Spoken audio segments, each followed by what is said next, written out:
ગાંધીનગર સ્થિત મહાત્મા મંદિર ખાતે વડાપ્રધાન નરેન્દ્ર મોદીના હસ્તે ત્રિદિવસીય રીઇન્વેસ્ટ સમિટ 2024નો પ્રારંભ કરાયો હતો।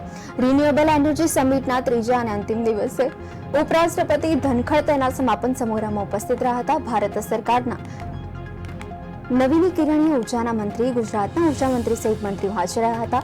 સમિટના બીજા દિવસે મુખ્યમંત્રીએ mission 100 gigawatt of renewable energy in ગુજરાતનું લોન્ચિંગ અને ગુજરાત એનર્જી વિઝન 2047ના વિમોચન કર્યા હતા।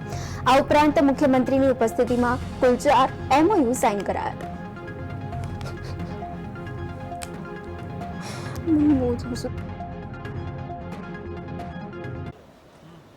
विश्व नेता અને દેશના યશસ્વી વડાપ્રધાન શ્રી નરેન્દ્રભાઈ મોદી એક એવા વિઝનરી લીડર છે જેઓ હંમેશા સમયથી 2 કદમ આગળ વિચારે છે। તેમણે વિશ્વને બદલતા ક્લાઇમેટ ચેન્જ અને એનર્જી સિક્યોરિટી માટે અનેક ઇનોવેટિવ સમાધાન આપ્યા છે। ગુજરાતને તો તેમના આગવા વિઝનનો લાભ સતત 2 દાયકાથી પણ વધુ સમયથી મળતો રહ્યો છે।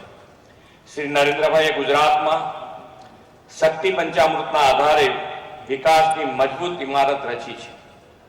तेना परिणामे गुजरात आज देशનું ग्रोथ एंजिन और रिन्यूएबल एनर्जी कैपिटल तरीके उभरी આવ્યું છે।